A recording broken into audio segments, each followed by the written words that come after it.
This week, I want to take a look at the Acer Nitro 5 from 2023.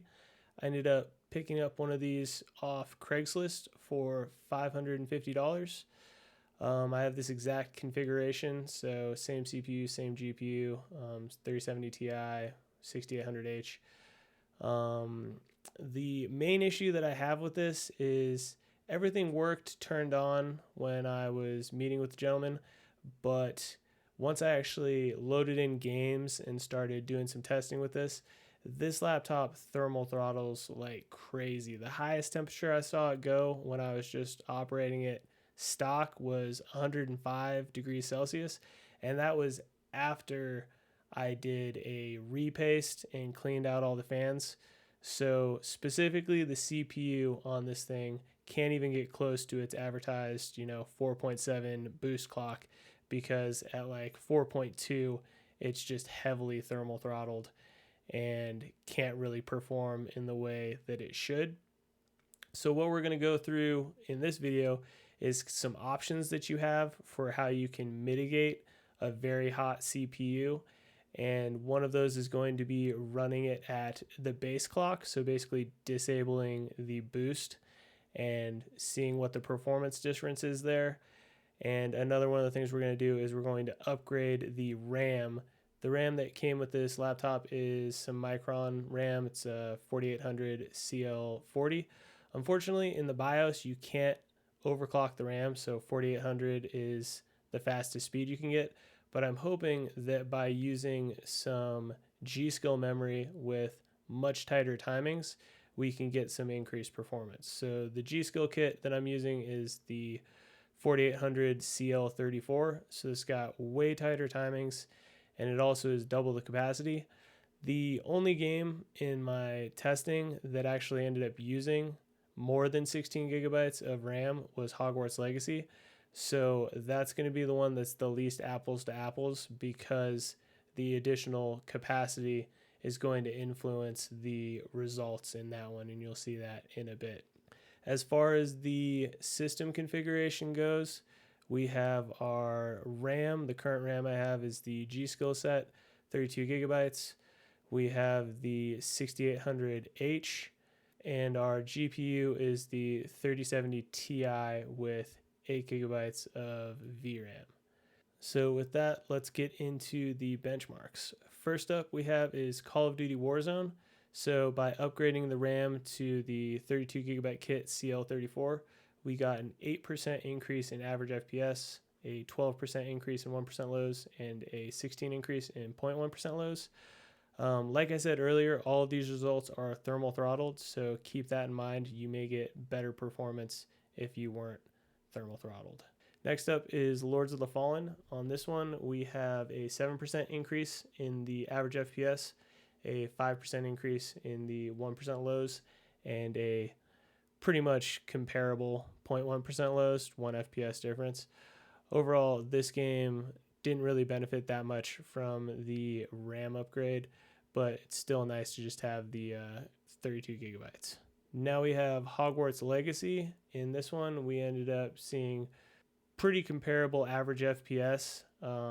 We ended up having a 6% increase in the 1% lows and a 24% increase in the 0.1% lows. This is the one where it's really important to remember, though, that once we put in the 32 gigabyte kit, we ended up using over 20 gigabytes of RAM.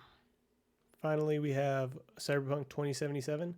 In this one, we have pretty much comparable average FPS. The 0.1% lows are 14% better, and then the 0.1% lows are 10% better. This one sees pretty good gains in the 0.1% lows, especially with the RAM upgrade. So looking at the benchmark summary for all of these games, we can see that we end up having a 6% increase in average FPS, a 9% increase in the 1% lows, and a 13% increase in the 0.1% lows. But the real problem with this is just the laptop's thermal throttling. The peak temperature I saw was 105 degrees Celsius. I'm not comfortable with that. This thing starts throttling at 95, the 6800H. So I'm going to start doing some stuff to try to get that under control.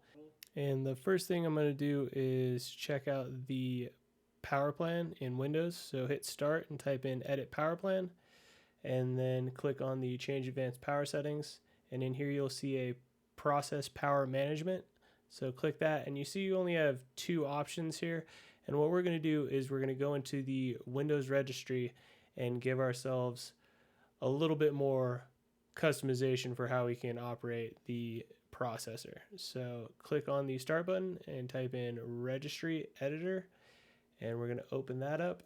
And now you're going to go to the same place I'm going. The link to this will be in the description down below, but you're going to do the local machine system, CurrentControlSet, control, and then we're going to go down to power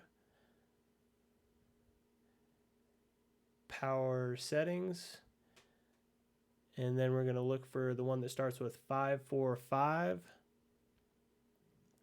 and in here we're going to be looking for one of the ones that starts with BE33, and once you end up finding the folder, they're alphabetical, so it's going to be a little bit further down. BE33 is right here. We're going to click on the folder, don't click on the drop down, and we're going to right click the attribute table. So right now you see that it's attribute table 1. So we're going to right click, hit modify, and we're going to change the 1 to a 2 and hit OK. Now we're going to go back into the edit power plan on Windows, and you'll see what we added to the advanced options. So we're going to look at the processor power management, and now we have the ability to change the boost behavior. So right now, default, most computers, it's set to aggressive. And what we're going to do with our next round of benchmarks is we're going to disable that and see how everything performs compared to the stock configuration we just had. First up, we have Call of Duty Warzone, and the average FPS increases by 14%, the 1% lows increase by 12%, and the 0.1% lows increase by 5%. Keep in mind this is with no dynamic boost, so the CPU is running at 3.2 gigahertz. So it's a lot cooler, but it also means we are missing out on some performance. Next up is Lords of the Fallen, and in the average FPS, it's pretty comparable. This is one of the only games where we actually see a regression in the 1% lows, so it's 10% worse FPS for those. And then the 0.1% lows are, again, pretty comparable between these two. Next, we have Hogwarts Legacy, and in this, our average FPS increases by 11%, our 1% lows increase by 20%, and the 0.1% lows increase by 25%. But you have to remember that this is the only game that I tested that actually uses more than 16 gigabytes of RAM if it has the ability to. Finally, we have Cyberpunk 2077, and in this, the average FPS increased by 8%, the 1% lows increased by 12%, and the 0.1% lows increased by 19%. So when we get into the benchmark summary, we can see that the average FPS increased by 8%, the 1% lows increased by 9%, and the 0.1% lows also increased by 9%. And these look okay compared to each other, but compared to the stock results, we have lost a bunch of performance. So the next thing I'm going to show you guys is how to manually set your processor's maximum frequency. So the reason why we're going to do this is because we still want to get some of the boost out of our CPU. We just don't want it to boost so high that it's just cooking the CPU. So we're going to try to hit a balance of thermals and then also performance with what we're doing here. So we're going to go back into the registry file. We're going to be in the same place we were last time. Again, you can check the description below to see the exact file path.